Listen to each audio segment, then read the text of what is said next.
राधा स्वामी नाम जो गावे सोई तरे कल कलेश सब नाश सुख पावे सब दुख हरे ऐसा नाम अपार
मेरी सूरत राधा स्वामी जोड़ी, मेरी सूरत राधा स्वामी जोड़ी।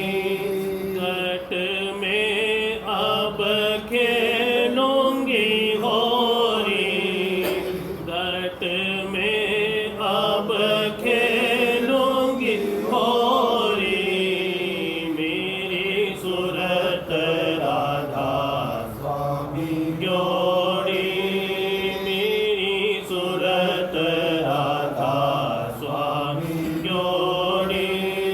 घट में अब खेलूंगी होरी, घट में अब खेलूंगी होरी। मेरी सूरत राधा स्वामी जोड़ी। धर्म भरम की धूर उड़ाई, दुष्ट दूत सब का सिर फोड़े।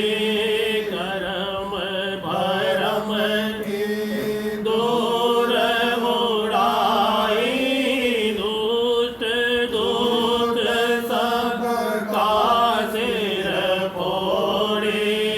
गगन मंडल में माट भराया, गगन मंडल में माट भराया। जुगत जतन कर मन को मोड़े, जुगत जतन कर मन को मोड़े। मेरी सूरत राधा स्वामी जोड़ी। घट में अब खेलूंगी होरी, घट में अब खेलूंगी होरी। मेरी सूरत राधा स्वामी जोड़ी। अनहद धुन दमकन लागी, बिजली चमक और उठी गन घोरी। अनहद धुन दमकन लागी, बिजली चमक और उठी गन घोरी। तन मन के सब सुध गई है, तन मन के सब सुध गई है। जग से कुल नाता तोड़े, जग से कुल नाता तोड़े। मेरी सूरत राधा स्वामी जोड़ी। मेरी सूरत राधा स्वामी जोड़ी। काल जाल के टुकड़े कीने, धूल मंडल तब सूरत भोरे। काल जाल के टुकड़े कीने, धूल मंडल तब सूरत बहोरे। जम जंदार खड़ा मेरे द्वारे। जम जंदार खड़ा मेरे द्वारे। पल पल छिन्न चिन्ह करत निहोरे, पल पल चिन्ह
मैंने खेली है होली। धन राधा स्वामी ऐसा खेल खेलाया, तब ऐसी मैंने खेली है होली।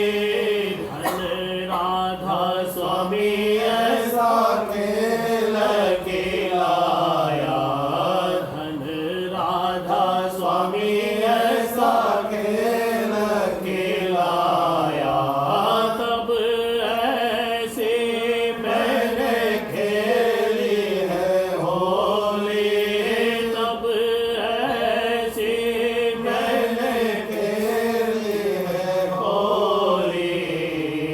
मेरी सुरत राधा स्वामी जोड़ी तट में अब खेलोगी होली। तट में अब खेलोगी होली। मेरी सुरत राधा स्वामी जोड़ी आओरी सखी जोड़ होली गावे, कर कर आरत पुरुष मनावे। आओरी सखी जोड़ होली गावे, कर कर आरत पुरुष मनावे। तन मन कुम कुम भर भर मारे, चिरक रंग राधा स्वामी रिझावे। तन मन कुम कुम भर भर मारे, चिरक रंग राधा स्वामी रिझावे। लाल गुलाल वस्त्र परिधावे, लाल गुलाल वस्त्र परिधावे। देख देख रंग रूप निहारे, देख देख रंग रूप निहारे। आओरी सखी जोड़ होली गावे, कर कर आरत पुरुष मनावे सूरत अबीर थाल भर लावे। नैनन के बीच तार छोड़ावे। सूरत अबीर थाल भर लावे। नैनन के बीच तार छुड़ावे। राधा स्वामी अपने ही बीच धारे, राधा स्वामी अपने ही बीच धारे। उन संग निस दिन प्रेम बढ़ावे, उन संग निस दिन प्रेम बढ़ावे। आओरी सखी जोड़ होली गावे, कर कर आरत पुरुष मनावे आओरी सखी जोड़ होली गावे, कर कर आरत पुरुष मनावे दरन गगन बीच धूम मचावे। राधा स्वामी अब ऐसी होली खेलावे।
मनावे सूरत चुनरिया रंग रंगावे भींजत निरत खोज दोन पावे सूरत चुनरिया रंग रंगावे भींजत निरत खोज दुन पावे दल बादल अब अधिक सोहावे दल बादल अब अधिक सोहावे लाल लाल चौदिश गिर आवे लाल लाल चौदिश गिर आवे आउरी सखी जुड़ होली गावे कर कर आरत पुरुष मनावे आउरी सखी जुड़ होली गावे कर कर आरत पुरुष मनावे रंग भरे रंग ही बरखावे रच रज लीला आन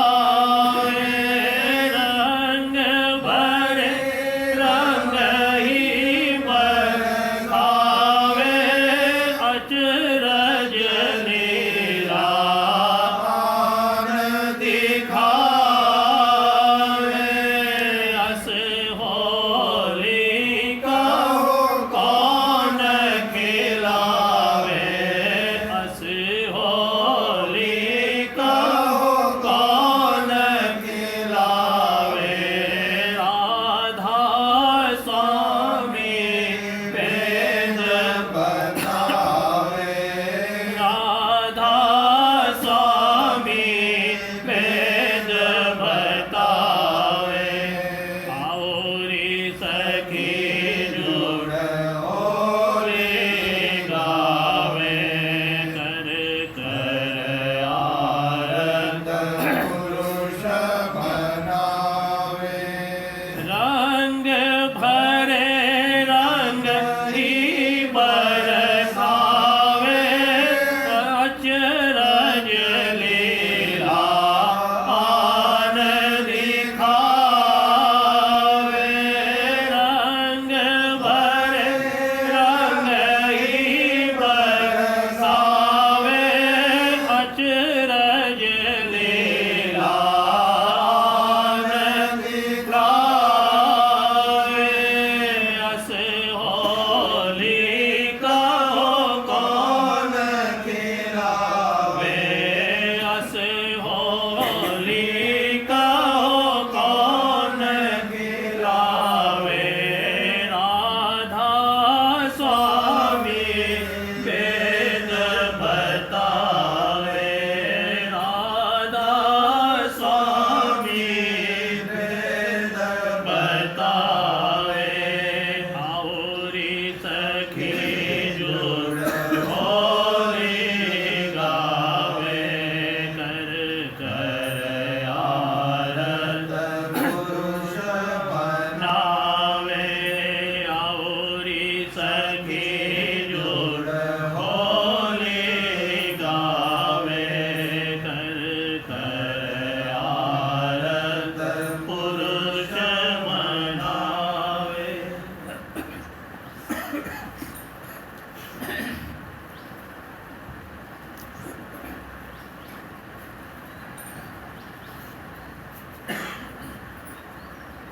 आज संग सतगुरु खेलोंगे होरी आज संग सतगुरु खेलोंगे होरी मेरे ही बीच उठत लो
गुणन गुलाल उड़ाए आज संग सतगुरु खेलोगे होरी मेरे ही ये बीच उठता लोरी भला मेरे ही ये बीच उठता लोरी आज संग सतगुरु खेलोगे होरी काम क्रोध अहंकार ईर्षा मुख इन कायम जात जलो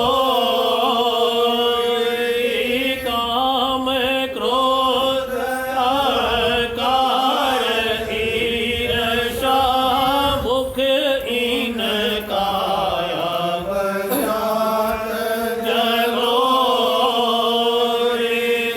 राधा स्वामी महिमा सब मिल गावे राधा स्वामी महिमा सब मिल गावे गावत गावत बचन थकोरी गावत गावत वचन कोई आज संग सतगुरु खेलोगे होरी मेरे ही ये बीच उठत ही लोरी मना मेरे बीच उठत ही लोरी आज संग सतगुरु खेलोगे होरी काल करम दो मार बिटारे भाग गई माया घर छोड़ी काल करम दो मार बिहारे भाग गई माया घर छोड़ी ऐसे समर्थ राधा स्वामी पाए ऐसे समर्थ राधा स्वामी पाए हाँ ऐसे समर्थ राधा स्वामी पाए लाग रहो चरणन चित जोड़ी लाग रहो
संग सतगुरु खेलोगे होरी मेरे हिये बीच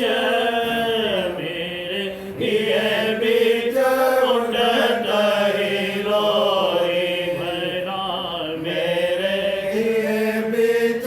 उठत हिलोरी आज संग सतगुरु खेलोगे होरी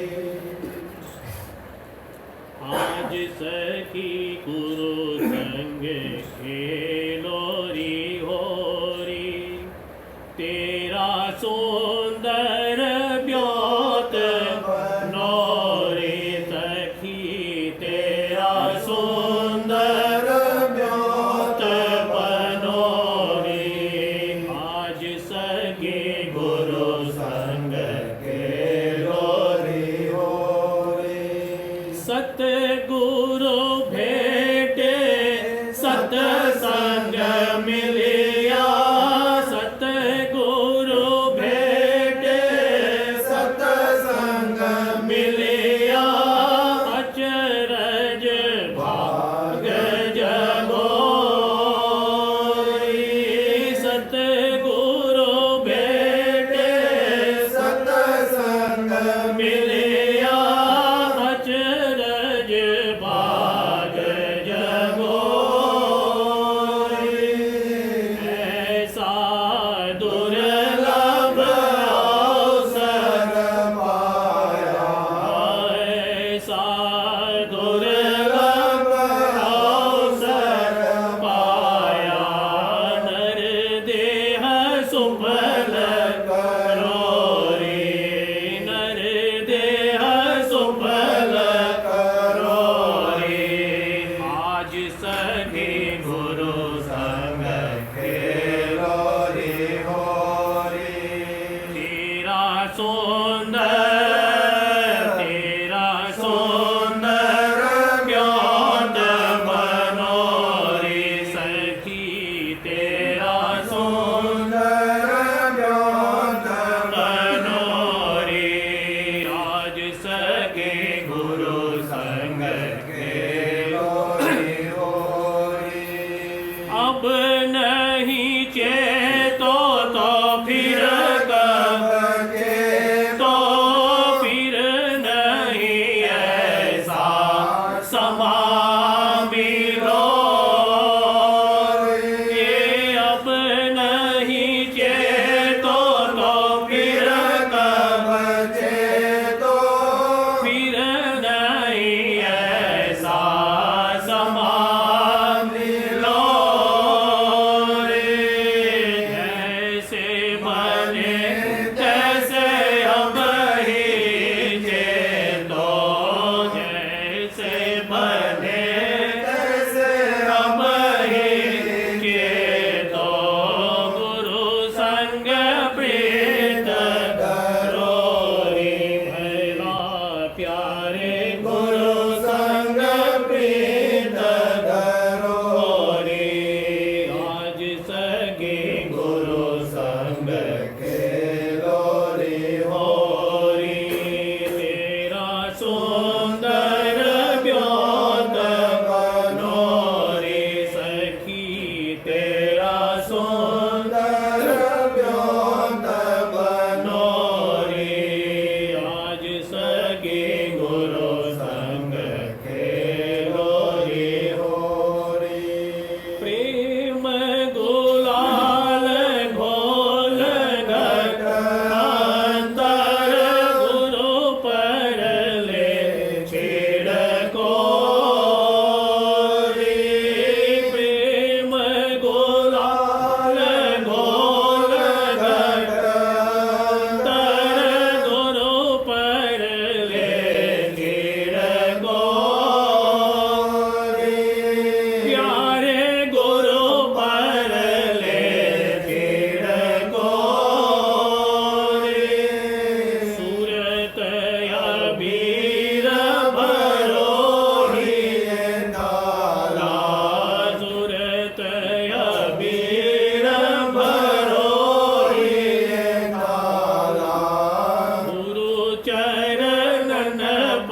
परम गुरु राधा स्वामी दयाला उन चरणन में सुरत धरो।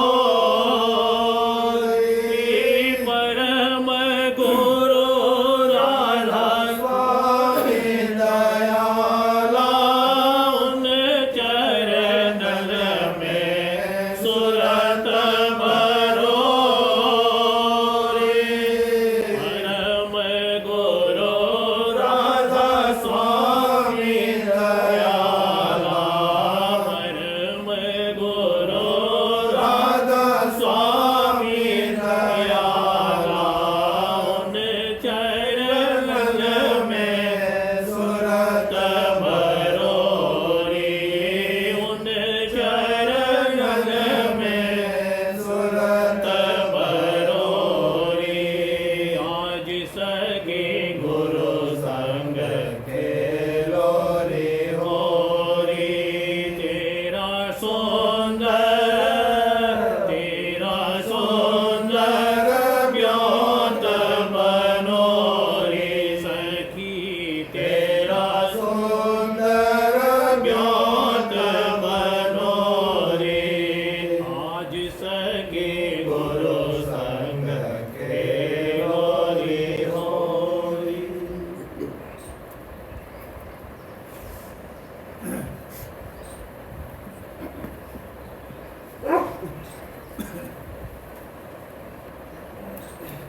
सार बचन राधा स्वामी भारती भाग दूसरा वचन 67। मालिक ने यह फरमाया है कि साध और प्रेमी जन मेरी देह है। जो मेरी सेवा करना चाहे तो मेरे साधुओं और प्रेमियों की सेवा करे। और लोग बावले पानी और पत्थर पूजते हैं। गुरु भक्ति और सत्संग और साध सेवा जो मुख्य है तो कोई नहीं करता। इस वक्त के जीवों के वास्ते पहले गुरु भक्ति और सत्संग चाहिए, इसके बिना काम नहीं होगा। सत्संग में आ बैठने से कर्म नहीं करते हैं। सत्संग का जो कर्म है उसके करने से कर्म करते हैं। हर कोई नाम का सुमिरन करता है और कुछ भी अंग उसका नहीं बदलता। सबब इसका यह है कि पोथियों का लिखा नाम जपता है। किसी साध का बताया हुआ नाम जपे तो खबर नाम के रस की पड़े। क्योंकि संतों ने अपने हृदय रूपी जमीन को कमाकर नाम रूपी दरख्त लगाया है और उसका फल खाते हैं। जो कोई खोजी प्रेमी नाम का उनके पास जावे उसको नाम का फल देते हैं। जिनको सद्गुरु नादी मिले हैं उन्होंने अनहद शब्द सुना है और किसी को यह मार्ग हासिल नहीं है। इस वक्त में वही भागवान है जिसको इस मार्ग की प्रतीत आ गई और इसकी कमाई में लग गया। जो सत्संग करे और वचन भी सुने तो मनन भी करना चाहिए ताकि निधिध्यासन यानी अभ्यास की सीढ़ी पर आ जाए। और जो मनन नहीं करेगा तो कुछ फायदा नहीं होगा। जैसा का तैसा बना रहे।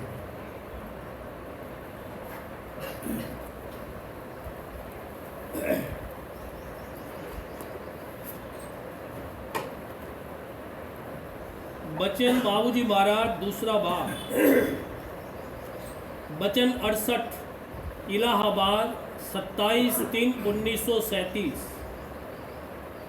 नर देह का मिलना और संत समागम होना बहुत दुर्लभ है। दफा 1। नर देह मिलना और संत समागम होना महादुर्लभ है, निहायत मुश्किल है। आदि भाग यानी धूर का भाग जागे तो यह प्राप्त हो सकता। मनुष्य शरीर की यह खासियत है कि इसमें वर्तमान रूप और वर्तमान अवस्था के पहले और बाद का ख्याल पैदा होता है।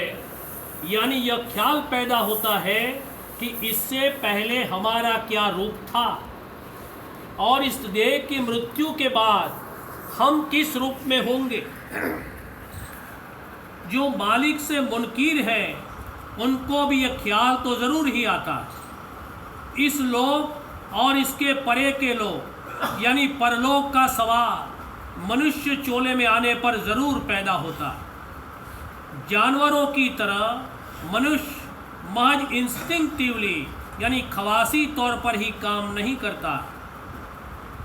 मनुष्य देह में पिंड के 6 चक्र, ब्रह्मांड के 6 कवल और सतदेश के 6 पदम सब बन जाते हैं और वो भी इस तरह से कि जगाए जा सकते हैं।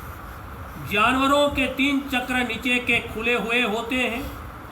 बाकी के चक्र, कवल और पदम एक बिंदु के तौर पर मौजूद तो होते हैं मगर वो जगाए नहीं जा सकते।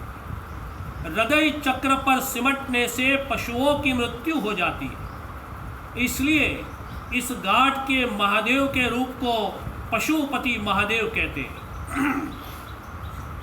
वनस्पति रचना में भी इन्हीं 3 चक्रों की कार्रवाई होती है मगर पशुओं से और भी ज़्यादा स्थूल रूप में। जड़ खान में तो जाकर बिल्कुल ही जड़ता है। जो गुजर रही है वो गुजर रही है और जिस हालत में पड़े हैं उसी में पड़े। मनुष्य चोले में पिंड के नाके शठम चक्र पर सूरत आकर बैठती है और वहाँ से उसकी दाढ़ नीचे उतरकर सब चक्रों की कार्रवाई करती है। बिना सूरत के 6ठे चक्र पर आकर बैठे हुए मनुष्य देह की रचना और कार्रवाई नहीं हो सकती। सूरत के देह में आने और उसे देह की कार्रवाई शुरू होने का यह मतलब है कि सब चक्रों के आकाश गूंजने लगे और वहाँ के बाजे गाजे और बाजने लगे। पहले हर चक्र के आकाश में शब्द होता, तब बैखरी रूप में वो बाहर आता है और फैलता है जिससे उस चक्र की कार्रवाई बाहर होने लगती है। अगर किसी चक्र पर पहले शब्द न हो तो बाहर में किसी कार्रवाई का इजहार न हो। इसी तरह से जिन कवलों की चक्र अक्ष है उनके बाजे भी बजने और गाजने लगे और जिन पदम के यह कवल अक्ष है उनमें भी बाजे गाजे होने लगे मगर गुप्त तौर पर। अगर पद्मों और कवलों में बाजे गाजे न बजे तो पिंड के 6 चक्रों में भी बाजे गाजे नहीं बजेंगे। जहाँ जहाँ से सूरत गुजरती हुई आई है और उसकी ताकत छुटी हुई है वहाँ सब जगह गाज होती है। इन गुप्त लीला और गाजे बाजों को प्रकट करने की कार्रवाई मनुष्य शरीर में ही हो सकती है बशर्ते कि संत समागम प्राप्त हो। इसलिए नर देही की बड़ी महिमा है और उसमें भी संत समागम का संयोग होना महादुर्लभ है, मुश्किल है। जिसको नरदेह मिली और भाग से संत समागम हुआ और उसने संत सद्गुरु का उपदेश हित और चित्त से ग्रहण किया और राधा स्वामी नाम की धारणा की, उसके लिए कम से कम इतना बंदोबस्त ज़रूर कर दिया जाएगा और मौत होने के पहले इतनी कार्रवाई ज़रूर करा ली जाएगी कि बाद देह छोड़ने के उसकी सूरत को सहस्रदल कवल में बासा मिले। यानी वह सूरत 84 से ज़रूर बचा ली जाएगी। इससे ज़्यादा कार्रवाई करना उसके भाग और अधिकार पर है मगर इतने का तो बंदोबस्त ज़रूर ही कर दिया जाएगा। दफा 5। मनुष्य शरीर में सूरत की बैठक तीसरे तिल पर है मगर नीचे अंतःकरण के घाट पर उतरकर वो मन और इंद्रियां के बस होकर भोगों में फंस गई है और विकारों में बरतने लगी और जग में फैलकर कार्रवाई करने लगी, यानी अंतःकरण के गाढ़ पर उतरकर विस्तार और फैलाव हो गया है और भाई बंधु बिरादरी कुटुंब परिवार आदि में फंसा हो गया। काम, क्रोध, लोभ, मोह, अहंकार पांचों अंगों में बर्ताव होता है। अहंकार सबकी जड़ है। कहने का मतलब यह है कि सूरत मन और माया की कार्रवाई में फंस गई है, जिसमें कोई तत्व और सार नहीं। मूल तत्व और सार दयाल देश में, ब्रह्मांड में बमुकाबले यहाँ के विशेष सार है। यहाँ तलछट है। जैसे किसी चीज को छानते छानते उसकी तलछट रह जाती है, उसी तरह से सतदेश की तलछट ब्रह्मांड और ब्रह्मांड की तलछट पिंड है।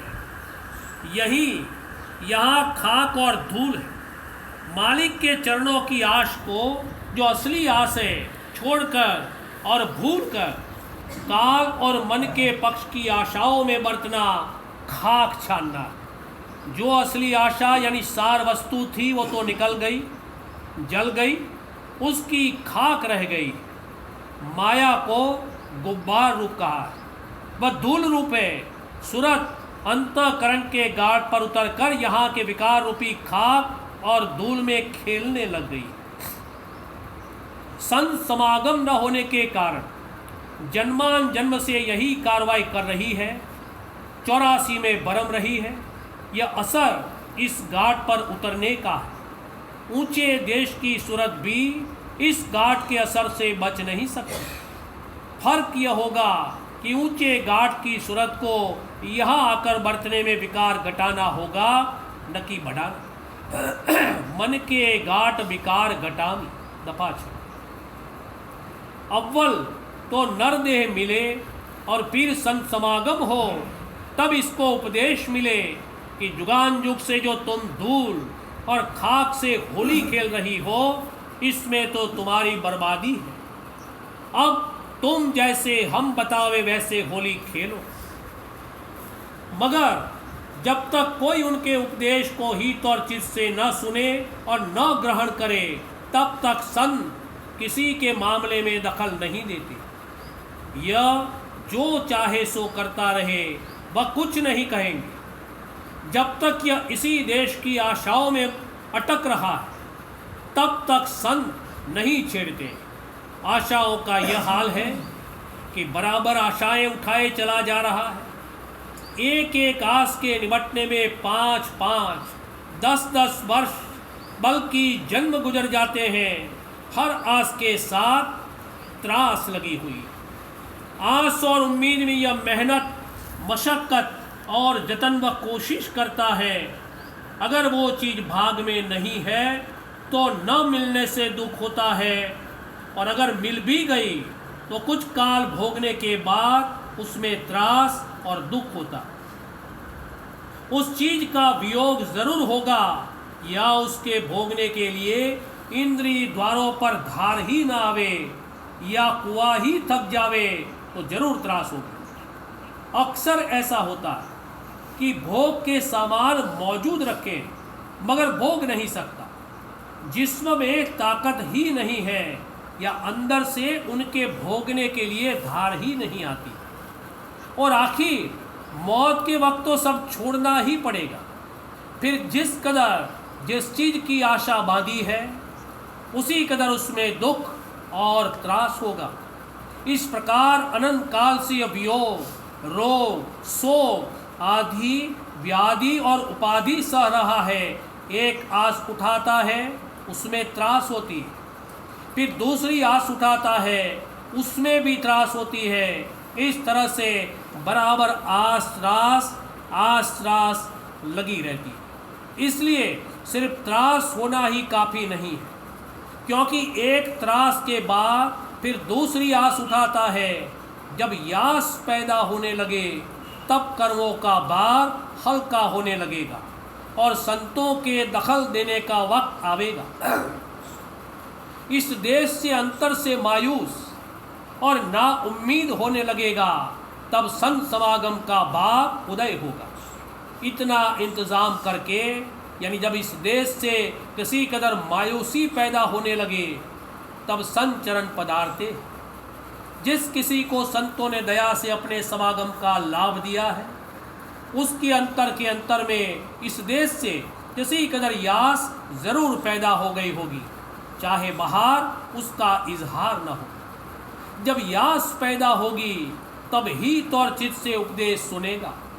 इसके लिए मालिक की मौज और मेहर गुप्त रीत से काम कर रही है, जिससे हर आस के बाद त्रास होती है और होते होते इस देश से यास पैदा होती है।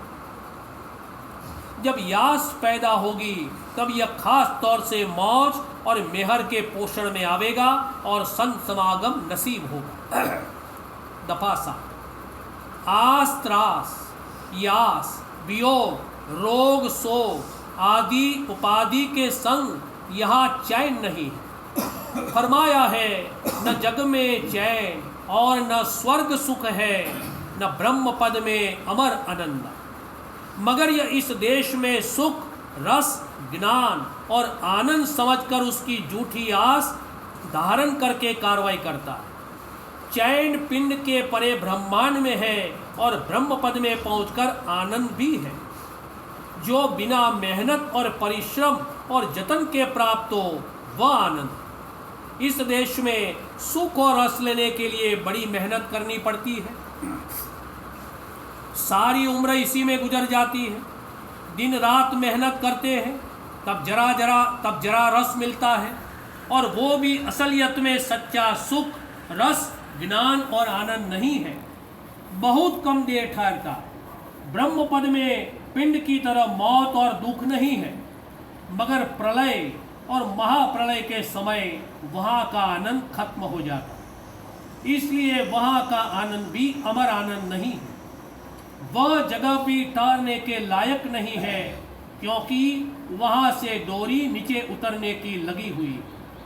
काल को जो ज्ञान की शक्ति है, उसी के धार के द्वारा वहाँ के आनंद का ज्ञान होता है, यानी ब्रह्म बुद्धि और पार ब्रह्म बुद्धि द्वारा आनंद का ज्ञान किया जाता है। इसलिए ब्रह्म पद और पार ब्रह्म पद में जो आनंद है, उसकी भी संत मत में कोई हैसियत नहीं। संत मत में प्रेम ज्ञान और प्रेम आनंद की महिमा, वही सत्य ज्ञान और असली आनंद है। गो ज्ञान, आनंद और चैतन्यता में सतदेश में भी कमी बेशी के मुआफिक दर्जात हैं, लेकिन सतलोक तक सुरत और शब्द अभेद अवस्था में होने के कारण वहाँ निर्मल रस, ज्ञान और आनंद है, जिसको काल और माया नहीं ले सकते। दफा। पहले पहल काल जब नीचे उतरा तो उसको त्रास हुई, क्योंकि वह खुद कुछ नहीं कर सकता था। वो बड़ी भारी चैतन्यता का समूह है, और सतलोक के नीचे से जो दो धारे सुरत और शब्द की अलग अलग होकर नीचे ब्रह्म और आद्या के रूप में उतरी, वो रलती मिलती भी है, मगर वो रचना नहीं कर सके। तन और मन माया और काल ने बनाए, मगर वो सूरत को नहीं बना सके। सूरत का बीज ऊपर से आया, तब काल रचना कर सका। इसी का जिक्र वाणी में यो आया है, तब अक्षर ने दियो दिलासा। दफा 9। सत्य देश में जहाँ सूरत और शब्द अभेद है, वहाँ प्रेम आनंद है, वह अमर आनंद है। सतदेश के नीचे सच्चा सुख, रस, ज्ञान और आनंद नहीं है। ब्रह्म पद में ब्रह्मानंद है।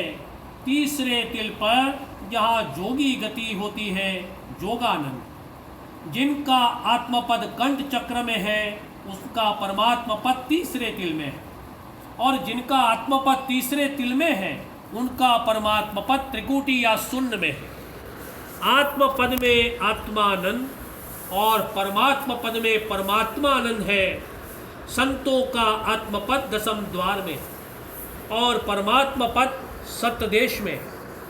जिसको संत समागम हुआ है, और जिसने संतों की शरण ली है उसको सन दया से मालिक के चरणों में प्रेम रत होने की सत्य आस बंधवा कर गठिया देंगे और इस बात का बंदोबस्त कर देंगे कि सूरत मन और माया के चंगुल से निकलकर त्रिकुटी और शून्य में गुरु से और सत्यदेश में जाकर सतगुरु से फगुआ दान ले। जब सत्यदेश में सूरत पहुंच जाएगी और सत्य पुरुष से फगुआ दान यानी भक्ति दान मिल जाएगा, तब सूरत यह कह सकेगी कि जो होनी थी सो होली, मेरी असली आस पूर्ण हो गई, सार वस्तु और सार पद मिल गया। 10 जब यह हित और चित्त से संतों का उपदेश सुनने और ग्रहण करने को तैयार होगा, तब ही संत उपदेश करेंगे। और वह उपदेश यह है कि दृष्टि और श्रवण इन 2 ज्ञान इंद्रियों की बड़ी हिफाजत और चौकीदारी की जरूरत है। दोनों आंखें मालिक से मिलने का रास्ता और फाटक। होशियारी रखो, इस फाटक में कोई गनीम न दस्ते पार। काम, क्रोध, लोभ, मोह, अहंकार आदि रिपुओं से अपने को बचाओ। अगर क्रोधाग्नि भड़क रही हो वहां से हट जाओ, अपने को बचाओ, क्योंकि उसको देखोगे या क्रोध से भरी हुई आवाज तुम्हारे कान में आवेगी तो तुम्हारे अंदर भी क्रोध पैदा होगा। भय, विरोध, ईर्ष्या और बदला लेने की तुम्हारे दिल में भी इच्छा पैदा होगी। ईमानदारी से मेहनत करके अपने कुव्वते बाजू से हासिल करके हक व हलाल की कमाई खाओ। लाभ और मान मत चाहो, क्योंकि वो देना पड़ेगा, चुकाना पड़ेगा। लोभी मत बनो, क्योंकि लोभी को जिस चीज का लोभ आ जाता है उसको इस बात का ख्याल नहीं रहता कि मैं यह चीज हासिल करने में किसी की हक तलपी तो नहीं कर रहा हूँ, मुझे यह हक तलपी से तो नहीं मिल रहा है। जिसको धन का लोभ है वो धन हासिल करने में किसी पर जबरदस्ती करने से नहीं रुकता, जरूर जबरदस्ती करेगा। इस तरह हर एक विकारी अंग से अपने को बचाओ और दृष्टि और श्रवण की इंद्रियों की खुसूसियत से बड़ी होशियारी के साथ हिफाजत करो। चौकन्ने होकर जब हिफाजत करोगे तो संतों की बताई हुई युक्ति के अनुसार अभ्यास करके दोनों आंखों की 2 धारें मिलकर अंतर की तीसरी आंख पर एक हो जाएगी और अंतर की तीसरी आंख खुल जाएगी और वहां सद्गुरु का रूप झलकने लगेगा। इसी तरह से श्रवण की इंद्री, दोनों कानों की हिफाजत करो। जब दोनों कानों से धारे सिमट कर अंतर में जो तीसरा कान है वहां मिलकर एक हो जाएंगी, तब अंतर का कान खुल जाएगा और मालिक का शब्द सुनाई देने लगेगा। अंतर की आंख और कान खुलना गोया यहाँ से अंधे और बहरे बनना। तीसरे तिल यानी तीसरी आंख से 2 धारें दोनों आंखों में आई। उन 2 धारों को समेटकर तीसरे तिल पर एक करना है। वही दृग द्वार है। पहले एक आंख से 2 आंखें फूटी यानी निकली और फिर वो खुद फूट गई यानी अंतर की आंख बंद होकर अंधा हो गया और बाहर की आंखें खुल गई और यहाँ सुझा का हो गया। अब यहाँ से अंधा और बहरा होकर अंतर में सुझा का होना और अंतर की आंख और कान खोलना, ये संतों की युक्ति है। युक्ति में यही 2 ज्ञान इंद्रियां शरीक है। बाकी ज्ञान इंद्रियों की साधना जतन में दाखिल है। कर्म इंद्रिया को साधना संयम है।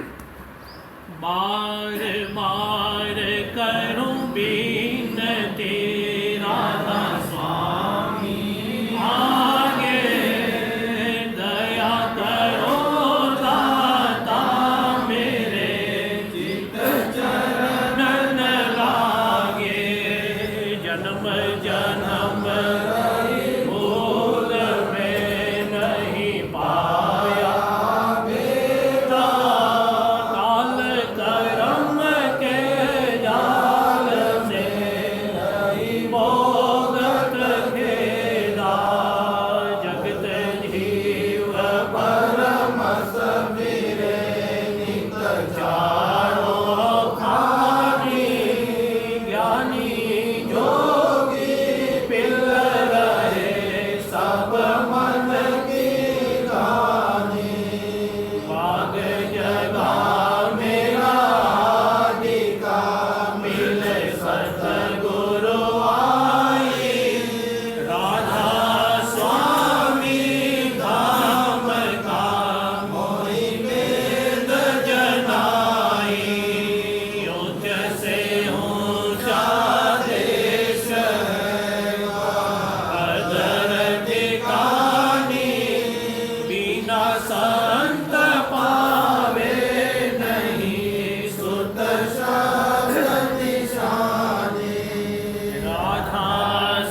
मांगो दाना प्रेम धार बरखा करो खोलो अमृत खाना दीन दयाल दया करो मेरे समर्थ स्वामी शुक्र करूँगा वत रहूँ नित राधा स्वामी दीन दयाल दया करो मेरे समर्थ स्वामी शुक्र करूँगा वत रहूँ नित राधा स्वामी शुक्र करूँगा वत रहूँ नित राधा स्वामी बार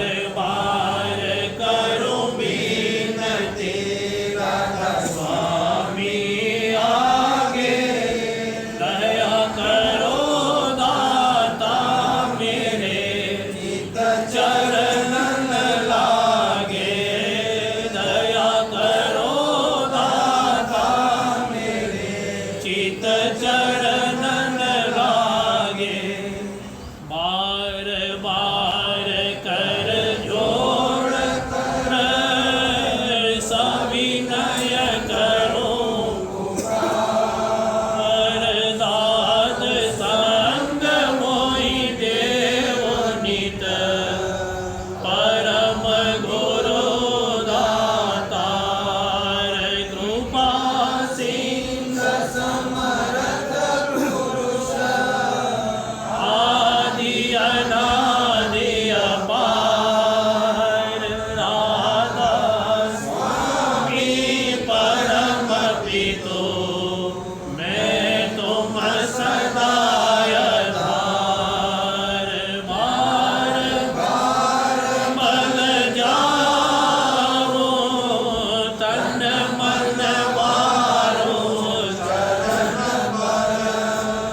क्या मुकले में गाओ में हर करी जस कृपा करो धन्य धन्य गुरुदेव दया सिंध मोरन धनी नित्य करो तुम सेव अचल भक्ति मोहि देव प्रभु दीन अधीन अनाथ हाथ गहा तुम आन कर अब राखो नित साथ दीन दयाल कृपा निधि काम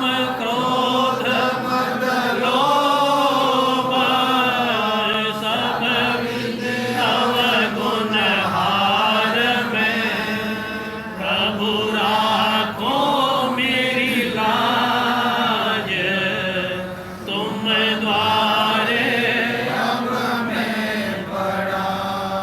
राधा स्वामी गुरु सम्राट तुम बिन और न दूसरा अब करो दया पर त्याक्ष तुम दर विलंब क्यों दया करो मेरे साईया देव प्रेम की दात दुख सुख कुछ व्यापे नहीं छोटे सब उत्पात दया करो मेरे साईया देव प्रेम की दात दुख सुख कुछ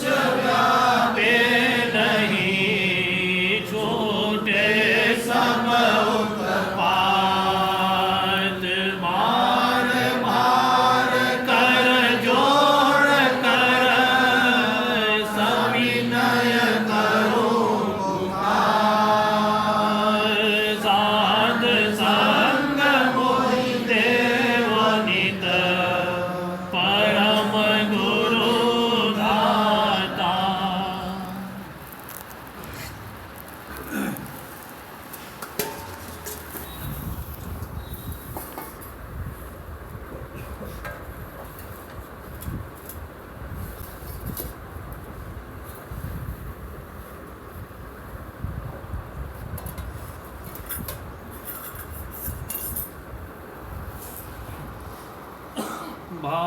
भक्ति से व्यंजन करती, भाव भक्ति से व्यंजन करती, ताल परोस स्वामी लिंग धरती, ताल परोस स्वामी लिंग धरती। जब राधा स्वामी ने भोग लगाया, जब राधा स्वामी ने भोग लगाया, मगन हुआ मन अति सुख पाया, मगन हुआ मन अति सुख पाया। दास दिया प्रसादी का जब ही, दास दिया प्रसादी का जब ही, घट के पर्दे खुल गए तब ही, घट के पर्दे खुल गए तब ही। राधा स्वामी छिन्न छिन्न गाया, राधा स्वामी छिन्न छिन्न गाया। फिर सत्संगे सब मिल पाया, फिर सत्संगे सब मिल पाया। राधा स्वामी पुरुष पाया, राधा स्वामी पुरुष पाया। कहूँ कहा कुछ अजब बहारा, कहूँ कहा कुछ अजब बहारा। छिन्न छिन्न राधा स्वामी रूप निहारो, छिन्न छिन्न राधा स्वामी रूप निहारो। पल पल राधा स्वामी हृदय धारो, पल पल राधा स्वामी हृदय धारो। धन धन धन धन क्या कहूँ महिमा, धन धन धन धन क्या कहूँ महिमा। राधा स्वामी पल पल कहना, राधा स्वामी पल पल कहना। भाव भक्ति से व्यंजन करती, भाव भक्ति से व्यंजन करती, थाल परोस स्वामी लिंग धरती, ताल परोस स्वामी लिंग धरती।